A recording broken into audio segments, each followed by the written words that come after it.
If you should travel to the island of Sodor, you'll hear booming whistles and wheels pounding the rails as the steam engines go about their work. If you listen closely, however, you'll hear another noise. From a faraway part of the island, the drone of snorting machines and scraping steel dances in the air. These are the sounds of the ironworks. Ari and Bert seldom venture outside the ironworks. Their yard is littered with scrap, which they spend their days shunting to the smelter's shed. Lately, there seemed to be more to melt down than ever. The Diesels enjoyed their grim work, but it was evident they needed help. One evening, Ari and Bert were resting when a familiar horn cut through the air. Diesel slunk into the yard, a train of scrap in tow. Well, well, well, smirked Ari. If it isn't Mr. Revolutionary himself. Come to take the weight off our buffers, eh? If I must, grunted Diesel, though I should be out taking work from those rotten steam engines on the main line, not tucked away here. Oh, Bert, teased Ari. Well, we'd love to be dazzled by your greatness. Take your train to the shed and we'll get started. Mind yourself round here, Bert muttered. Strange goings on lately. Bert was trying to be helpful, but he'd made the mistake of giving Diesel an inch. Later, Bert was moving trucks into the smelter's shed. Fog had descended on the yard, and he had to move slowly. Suddenly, there was a bump, and a line of trucks went rolling past him with no engine. Boom! Are you quite done? Snapped Bert. Diesel was taken aback. You're meant to be helping us. Don't know why you bothered to come. Harry and I can do this ourselves. Diesel fumed off without a word.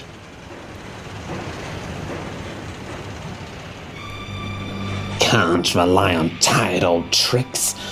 I need a new way to scare them, he thought.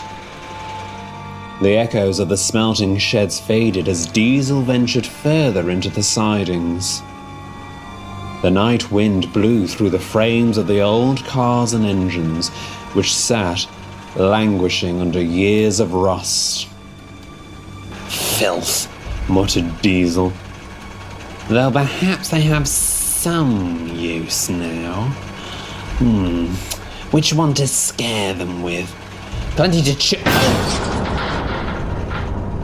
Watch where you're going, you Diesel had been so lost in thought, he didn't notice what sat at the end of his line.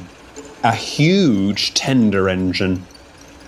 Though its smokebox door was missing, it seemed to be staring at him. Silly me, chuckled Diesel, getting spooked by this wreck. And that's when it hit him. Spooked? Yes, it's perfect. This'll get him.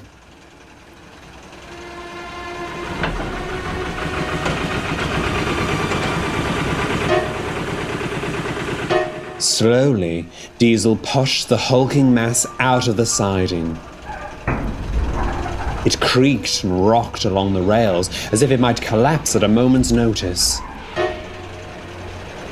Diesel didn't care. He was eager to spook the twins. Let's see them keep their nerve when this comes creeping up behind them. It was a good trick, and certainly would have given a great scare, if only it had worked. Diesel slowed down, but the engine didn't. Its old coupling snapped, and any brakes it once had were long since disintegrated. Diesel watched in horror. It shot past Ari and Bert, disappeared into the smelting shed, and crash! All was silent. But not for long. The foreman came stomping and cursing out of the shed. "What the devil do you think you're playing at?" he shouted at Diesel. "I've half a mind to drag you in here and scrap you myself for that little stunt." Diesel went pale. "You take that iron beast back where you found it this instant, and you can stay with it unless you plan on smartening up." Speechless, Diesel rolled into the shed.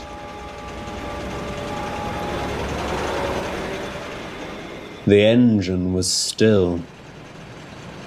The red glow of molten steel flashed across its old boiler. I sleep. Diesel froze. Who's there? I sleep.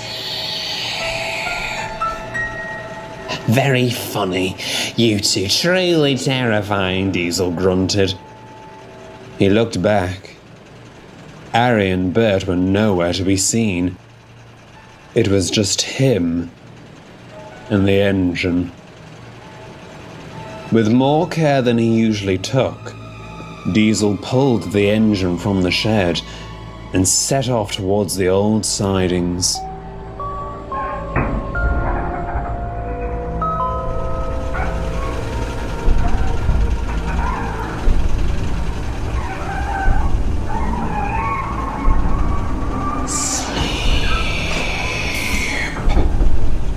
The yard lights began to flicker. Diesel glanced around. He thought he could see pale fireflies dancing in the night. Suddenly the lights cut out. The fireflies grew brighter, revealing dark shapes behind them. Diesel squinted, and that's when it hit him. They weren't fireflies. They were eyes, peering out from the twisted remains of the engine's past. Disturbed my sleep! Diesel jumped. A face appeared on the engine where there hadn't been one before. "Oh!" shrieked Diesel, and he raced away as fast as he could, while the engine and its spectral friends vanished into the mist.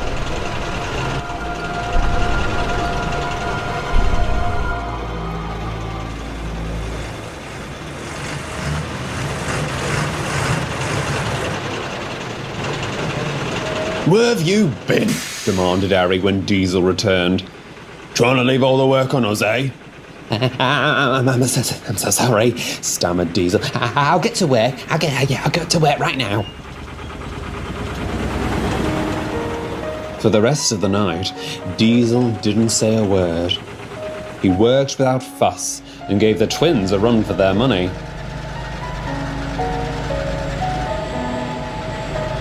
Even the foreman was impressed. All the while, he kept looking back towards the sidings, just to make sure he wasn't being followed. When the work was done, he wanted to go home. "No chance tonight, old fella," said his driver. "With fog like this, we'll never make it back." Reluctantly, Diesel backed down next to Bert in the shed. "Strange things happening round here," murmured Bert. "Oh yes, very strange things." The twins fell asleep, but Diesel stayed awake. It must have all been the fog, he thought. Yeah, that's it. That's the last time I let those ironwork imbeciles fool me. I'll bet it was all their doing. Yeah. Let them wait. I'll get them one of these days. With that, Diesel fell asleep, having assured himself the old engine and its ghostly companions were all in his mind. Or were they?